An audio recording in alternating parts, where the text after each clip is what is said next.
Hai semuanya, Assalamualaikum warahmatullahi wabarakatuh. Ketemu lagi sama aku Hanifa. Apa kabar guys? Semoga kalian selalu sehat, baik-baik aja kayak biasa. Dan untuk kalian yang baru pertama kali nonton, selamat datang. Aku upload video baru setiap hari Selasa, Kamis, dan Sabtu jam 8 malam. Jadi stay tune, jangan lupa nonton, jangan lupa subscribe.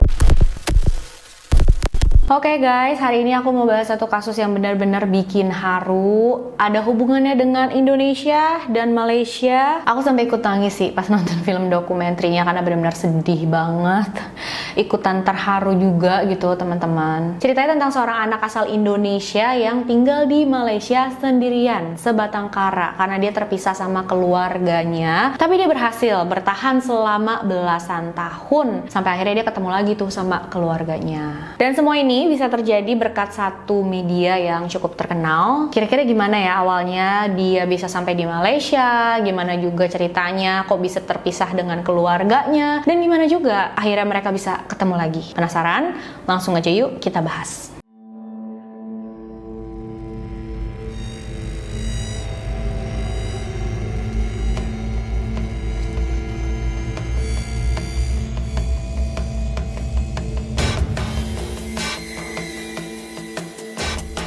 Kisah yang mau aku bahas kali ini terjadi di negara bagian terbesar kedua di Malaysia, yaitu Sabah. Nah, aku sering baca nih di kolom komentar, ternyata banyak dari kalian yang nonton video-video aku dan berasal dari Sabah, berasal dari Malaysia. Hai kalian semua. Oke, lanjut ceritanya teman-teman. Ibu kota negara bagian Sabah ini adalah Kinabalu. Dan seperti yang sudah kalian tahu, pasti Pulau Kalimantan itu memang berbatasan langsung kan dengan Malaysia. Tepatnya Malaysia Timur, yaitu Sabah dan Sarawak. Nah guys, di Sabah itu tinggallah seorang pria bernama Iwan. Dia lahir pada tahun 1997. Tapi walaupun dia lahir di Malaysia, orang tua kandungnya itu berasal dari Indonesia. Di Sabah itu Iwan sudah menikah, sudah punya anak, istrinya warga asli Malaysia. Tapi pada saat menikah itu mereka menikah menurut agama aja. Jadi memang tidak resmi dan tidak tercatat di negara. Iwan di Malaysia itu memang benar-benar sendiri. Dia nggak ada keluarga sama sekali, kecuali ya istrinya, anaknya, dan keluarga istrinya. Nggak cuma itu teman-teman, bahkan Iwan ini juga nggak punya kewarganegaraan, dia nggak punya kartu identitas. Karena hal ini, pastinya Iwan jadi susah kalau mau ngurus dokumen-dokumen penting untuk anaknya. Jadi waktu itu juga dia pengen mengurus akte kelahiran anaknya, ya nggak bisa, karena dia sendiri nggak punya dokumen resmi untuk dirinya gitu. Jadi pada saat anaknya lahir, nama Iwan nggak bisa dimasukin ke akte kelahiran anaknya itu. Istri Iwan sampai harus berbohong teman-teman. Jadi dia buat laporan yang menyatakan kalau dia adalah ibu tunggal karena ditinggal pergi suaminya begitu aja. Dan ini pastinya membuat Iwan sedih banget. Ayah mana sih yang gak sedih kalau dia nggak bisa mengakui anaknya sebagai anaknya gitu. Pasti kalian juga bingung kenapa sih kok bisa Iwan nggak punya identitas, nggak punya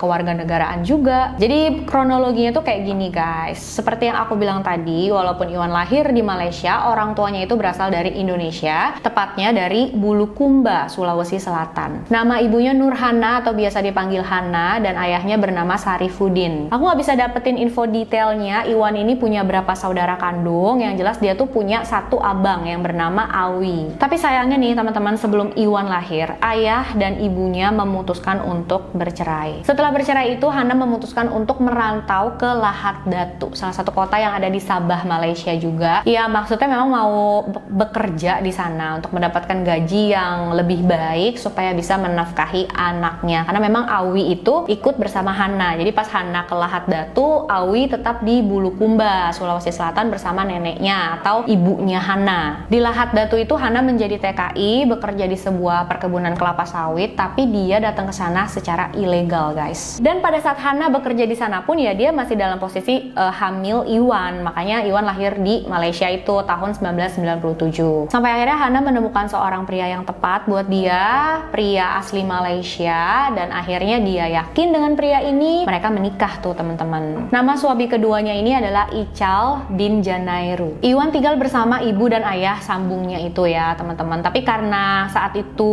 Hana memang masih menjadi TKI ilegal, jadi dia nggak bisa menyekolahkan Iwan di sana. Makanya pada saat Iwan berumur hampir 6 tahun dan udah waktunya dia masuk SD, Iwan dikembalikan dikembalikan lagi ke Bulukumba untuk tinggal bersama ibunya Hana supaya Iwan bisa sekolah di sana. Setelah selesai mengurus sekolahnya Iwan di Bulukumba, Hana balik lagi ke Malaysia. Dia bekerja lagi di sana, tinggal bersama suami keduanya itu. Karena memang ya dia masih harus tetap mencari nafkah untuk membiayai anaknya yang tinggal bersama ibunya itu ya guys. Tapi nggak lama kemudian setelah Iwan tinggal di Indonesia, dia malah diambil sama ayahnya dan akhirnya tinggal sama ayah kandungnya. Dan pada saat Iwan berumur 12 tahun, dia dibawa ke Malaysia sama ayah kandungnya, diajak bekerja di sana. Di usia 12 tahun loh teman-teman, itu masih kecil banget ya, kayak belum waktunya untuk bekerja, masih waktunya untuk sekolah dulu gitu. Iwan dan ayahnya datang ke Malaysia pun dengan jalur ilegal. Mereka juga nggak membawa dokumen atau identitas diri sama sekali. Mereka bekerja di sebuah perkebunan kelapa sawit di daerah Sandakan. Tapi ternyata beberapa bulan setelah bekerja di sana, Iwan kabur guys. Kenapa? Karena dia udah nggak sanggup lagi menghadapi kelakuan ayahnya. Perlakuan ayahnya ke dia tuh bener-bener buruk banget. Ayahnya sering marah-marah ke dia, bukan cuma lewat omongan, tapi ayahnya juga main tangan.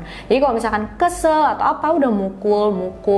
Makanya Iwan memutuskan untuk pergi dari ayahnya. Tapi karena waktu itu Iwan masih umur 12 tahun, dia nggak punya identitas diri, dia bukan warga negara Malaysia, tapi bukan warga negara Indonesia juga. Jadi dia nggak punya kewarganegaraan nih teman-teman. Mulailah dia hilang arah gitu. Iwan sendirian tinggal di pedalaman Sabah. Untuk bertahan hidup dia itu bekerja dari ladang ke ladang dengan bayaran seadanya, tidur di tempat ya yang bisa ditidurin aja gitu. Tapi dia bertahan sampai dewasa, sampai akhirnya dia menemukan perempuan yang dia cintai, dia menikah sampai punya anak. Mereka itu tinggal di rumah yang sangat-sangat sederhana, masih di pedalaman Sabah juga guys. Iwan sama sekali nggak punya kontak anggota keluarganya, dia nggak ingat lokasi atau alamat rumah neneknya di Indonesia, dia juga nggak ingat lokasi dan alamat rumah ibunya di Malaysia. Walaupun begitu, Iwan terus berusaha mencari keluarganya dengan sedikit informasi yang dia punya itu. Dan dia bilang memang lupa sama muka ibunya, tapi dia ingat nama ibunya yaitu Hana. Yang bikin terharunya lagi nih teman-teman, anaknya Iwan itu kan perempuan dan dia namain anaknya itu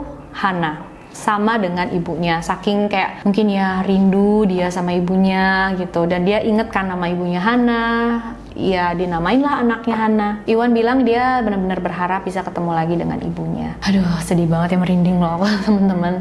Dan Iwan juga bilang dia ingat sama abangnya yang bernama Awi. Dia bahkan ingat sama muka abangnya karena dia sering dibilang mirip gitu sama orang-orang dulu. Iwan itu sempat dibantu sama temennya juga untuk cari keluarganya lewat aplikasi Facebook. Kan dia inget nih sama nama abangnya Awi, dan kemungkinan Awi ini punya Facebook. Jadi dicari kan nama Awi gitu, akun Facebook yang nama Awi dicari. Sayang mereka nggak berhasil menemukan informasi apapun tentang Awi ini guys. Sampai akhirnya 15 tahun setelah Iwan terpisah dari keluarganya, doa dan harapannya bisa terkabul. Berawal pada bulan Februari 2020, BBC News Indonesia meliput dan membuat berita tentang Iwan. Dan mereka mempublish berita tentang Iwan ini di artikel online, radio, video, dan berbagai platform. Salah satunya BBC itu mengupload berita tentang Iwan di channel YouTube mereka. Videonya itu berjudul Hidup Tanpa Kewarganegaraan, Warga Indonesia Bukan, Malaysia Juga Bukan. Dan nggak sampai 24 jam setelah BBC mengupload video tersebut ke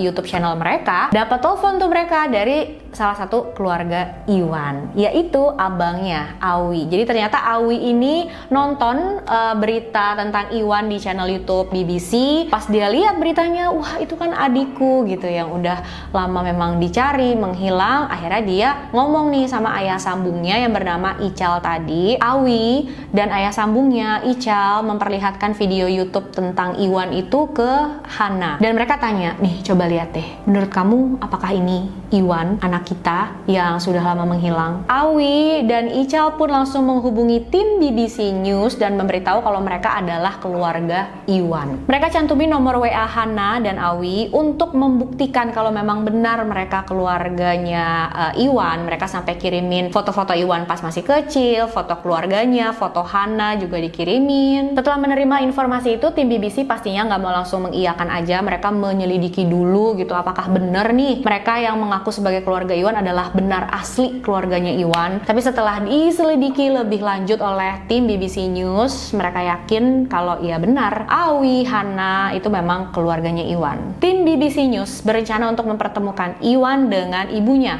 Hana. Pertama-tama, tim BBC datang ke tempat tinggalnya Hana dan Ical yang ada di Lahad Datu, Malaysia. Sampai di sana, mereka menjelaskan, mereka kasih tahu juga videonya pada saat mereka menginterview Iwan. Dilihatin ya ke Hana, dan Hana nangis sejadi-jadinya melihat video itu karena dia sedih banget. Dia, ya ampun iya gitu, ini kan mirip banget saya sama Awi, dan dia yakin itu anaknya. Jadi Hana langsung terharu. Hana sampai bilang gini sambil nangis, teman-teman. Coba deh kalau kalian nonton juga ya video atau film dokumenterinya tuh. Sedih banget sih. Hana bilang, bersyukur betul aku, tolong kasih tahu di mana anakku. Sedihnya lagi nih teman-teman, ternyata memang sebagian besar keluarga Iwan itu berpikir kalau Iwan sudah meninggal dunia, dia nggak bakal bisa bertahan sendirian gitu, apalagi pas dia kabur dari ayahnya umurnya baru 12 tahun kan guys. Tapi Hana, ibunya, dia ini memang selalu yakin dalam hatinya, dia selalu punya feeling kalau anaknya tuh pasti enggak, Iwan anakku masih hidup, dia masih hidup gitu, dan suatu saat aku pasti bakal bisa bertemu lagi sama dia. Gila ya, ternyata emang feeling seorang ibu tuh kuat banget ya guys. Dan bukannya Hana tuh nggak pernah cari tahu, nggak pernah berusaha untuk menemukan Iwan, menemukan anaknya. Dia udah berusaha. Pertama tuh dia nanya sama mantan suaminya, kemana Iwan pergi gitu, kira dia kabur kemana, kamu tahu nggak, kamu punya kontaknya dia nggak gitu. Sampai Hana ini juga nanya sama mantan mertuanya, mantan ibu mertuanya, kalian tahu nggak di mana anakku gitu, aku gimana caranya bisa hubungin dia, aku bisa ketemu dia gimana. Dan iya, mantan mertuanya, mantan suaminya bilang nggak tahu. Dan saat itu yang bener-bener Hana nggak tahu lagi apa yang harus dia lakuin. Dia harus cari Iwan kemana lagi, cari informasi tentang Iwan kemana lagi. Pada tanggal 12 Februari 2020, tim BBC mengantar Hana dan Ical, juga salah satu sepupu Iwan yang bernama Habibi, datang ke tempat tinggal Iwan yang ada di pedalaman Sabah, Malaysia. Walaupun tempat tinggal Hana dan Iwan itu sama-sama di Sabah, tapi jaraknya tuh lumayan jauh, sekitar 600 km. Jadi perjalanannya pun harus menempuh jalur darat dan udara. Nah, pada saat tim BBC datang ke tempat tinggal Iwan, padahal mereka kan udah bawa Hana dan Ical nih, tapi mereka tuh sebelumnya nggak ngasih tahu ke Iwan tentang rencana mereka untuk mempertemukan itu. Jadi pengen ngasih surprise lah ya teman-teman. Mereka ngomongnya ke Iwan cuma pengen datang ke sana aja, terus tanya-tanya sedikit lagi tentang ceritanya dia.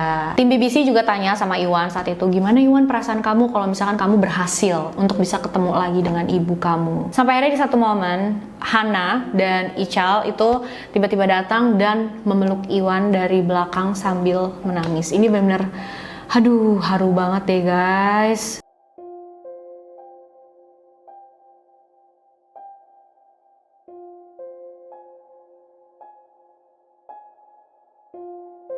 Pada awalnya pasti Iwan bingung ya, ini siapa ya yang tiba-tiba kok meluk aku gitu, kok nangis-nangis gitu. Dijelasin lah sama tim BBC, ini ibu kamu Iwan gitu, ini ibu kamu yang selama belasan tahun ini kamu cari-cari gitu, ini udah ketemu gitu. Dan saat Iwan perhatiin, terus dia yakin kalau itu memang ibunya. Oh iya, ini ibu aku. Wah, langsung dia peluk juga ibunya. Iwan juga ikutan nangis. Ini bener-bener momen yang aduh, kalau kalian nonton nggak mungkin deh kalian nggak meneteskan air mata, sumpah. Bayangin aja guys, 15 tahun terpisah sama keluarga, sama ibu kandung, terus tiba-tiba ketemu lagi. Momen lainnya yang juga bikin haru adalah pada saat Iwan dan abangnya Awi berhasil tatap muka lewat video call. Jadi memang saat itu Awi nggak bisa ikut dan bertemu Iwan secara langsung. Jadi mereka ngobrol lewat video call gitu, tapi ya tetap aja itu benar-benar membahagiakan buat Iwan. Sehari setelah pertemuannya dengan Iwan, Hana bersama seorang pendamping membawa Iwan ke Konsultan Jenderal Republik Indonesia di kota Kinabalu, Malaysia untuk mengurus akte kelahiran Iwan. Dan akhirnya akte kelahiran Iwan berhasil jadi pada hari itu juga. Iwan langsung membuat paspor supaya dia bisa datang ke Indonesia bertemu dengan abangnya Awi dan juga keluarganya yang lain. Iwan juga udah bisa tuh mengurus dokumen-dokumen untuk anaknya. Tapi karena karena kemarin sempat COVID, jadi kunjungannya ke Indonesia untuk bertemu dengan keluarganya itu harus ketunda dulu. Plus, Iwan juga harus bekerja dulu, kumpulin uang untuk perjalanannya ke Indonesia. Iwan baru bisa datang ke Indonesia untuk pertama kalinya di bulan Juli 2022 kemarin. Saat itu Iwan cuma datang bersama ibu dan ayah sambungnya, istri dan anaknya Iwan tuh nggak bisa datang karena ibu mertuanya Iwan itu lagi sakit dan istrinya harus nemenin gitu. Oh ya, aku mau ralat informasi sebelumnya ya teman-teman. Jadi ternyata ayah sambung Iwan itu bukan orang asli Malaysia, tapi asli Pinrang, Sulawesi Selatan. Dia memang ketemu dengan ibunya Iwan di Malaysia, tapi ya asalnya dari Sulawesi Selatan itu. Di sana dia lagi merantau juga. Makanya setelah terbang ke Indonesia, Iwan pertama-tama datang ke kampung halaman ayah sambungnya di Pinrang, Sulawesi Selatan itu. Dan ternyata sebelum Iwan tinggal bersama ayah kandungnya dan bekerja di Malaysia itu, dia sempat juga tinggal bersama orang tua dari ayah sambungnya. Jadi kayak nenek kakek sambungnya gitu ya. Tinggal di sana beberapa lama, makanya pas datang ke sana tuh Iwan kayak nostalgia, dia inget masa-masa kecilnya. Setelah itu baru Iwan ke Bulukumba dan dia berhasil ketemu dengan keluarganya yang lain juga neneknya. Dan Iwan juga akhirnya berhasil ketemu secara langsung dengan abangnya Awi. Setelah beberapa hari di Bulukumba, Awi ngajak Iwan untuk bertemu dengan keluarga ayah kandungnya, juga ayah kandungnya ya teman-teman, yang ternyata mereka itu tinggal di Kendari, Sulawesi. Tapi ya mengingat masa lalunya Iwan yang memang menyakitkan banget katanya ya buat dia. Kalau inget kenangan gimana ayahnya memperlakukan dia gitu, gimana akhirnya dia harus tinggal sebatang kara. Tapi pada akhirnya Iwan dia memutuskan yaudah yuk kita temuin ayah kandungku dan keluarganya. Sayangnya pertemuan mereka ini nggak didokumentasiin teman-teman karena pihak ayah kandungnya dan juga keluarga ayah kandungnya itu nggak mau. Dan Iwan bilang satu hal yang bikin aku makin sedih kayaknya gitu ya, karena Iwan bilang dia sudah maafin ayahnya, apapun yang sudah diperbuat ayahnya ke dia, yang lalu biarlah berlalu. Iwan juga bilang ayahnya sekarang udah tua, jadi Iwan bilang dia berdoa supaya ayahnya selalu sehat, panjang umur, berubah jadi lebih sayang, lebih inget sama anak-anaknya. Kata Iwan gini guys, kayak gimana pun dia tetaplah ayah kandungku dan aku tetaplah anaknya. Aduh, pernyataan yang menurut aku lapang dada banget ya, kayak nggak banyak pastinya orang yang bisa seikhlas Iwan begini. Tapi ya memang satu-satunya cara untuk bisa move on dan punya kehidupan yang lebih baik ya harus melupakan masa lalu. Masa lalu biarlah masa lalu, bener ya kata Iwan, bener banget. Memaafkan orang yang sudah memperlakukan kita dengan buruk, menyakiti kita gitu, itu ya menurut aku bisa juga membuat hidup kita lebih tenang, karena kita kayak hidup tuh terlalu singkat ya, harus mikirin orang-orang macam begitu. Jadi ya udahlah, ikhlasin aja, maafin aja, kita terima semuanya, jalanin kehidupan sebaik mungkin. Akhirnya teman-teman, Iwan berhasil ditemukan dalam keadaan sehat walafiat tanpa kurang satu apapun. Dia berhasil ketemu lagi dengan keluarganya. Dan aku juga salut sih sama ayah sambungnya Iwan, walaupun dia bukan ayah kandung Iwan, tapi dia itu lebih lebih berusaha gitu untuk menemukan Iwan. Bahwa waktu itu yang aktif banget menghubungi tim BBC adalah ayah sambung Iwan ini guys. Mungkin pelajaran bisa kita ambil dari sini juga ya, cari nafkah ke negara orang pasti harus hati-hati banget, dan kalau bisa lebih baik ya lewat jalur yang resmi ya guys, jangan lewat jalur yang nggak resmi. Walaupun memang pasti berat banget, butuh usaha yang keras banget, tapi pasti sepadan lah dengan hasilnya, karena kan kerjanya juga jadi lebih tenang, di sana punya dokumen-dokumen dan identitas diri yang resmi. Salut juga sama tim BBC News yang sudah berusaha untuk menemukan atau mempersatukan kembali Iwan dengan keluarganya ya. Benar-benar kisah yang sangat menginspirasi dan bikin haru ya guys. Jangan lupa komen dong apa pendapat kalian tentang kisah atau cerita kali ini. Aku pengen banget dengar. Makasih udah nonton videonya sampai akhir. Jangan lupa like, subscribe, dan share video ini sebanyak-banyak ya, biar makin banyak yang nonton, aku makin semangat bikin videonya juga. Sampai jumpa di video selanjutnya guys. Bye-bye.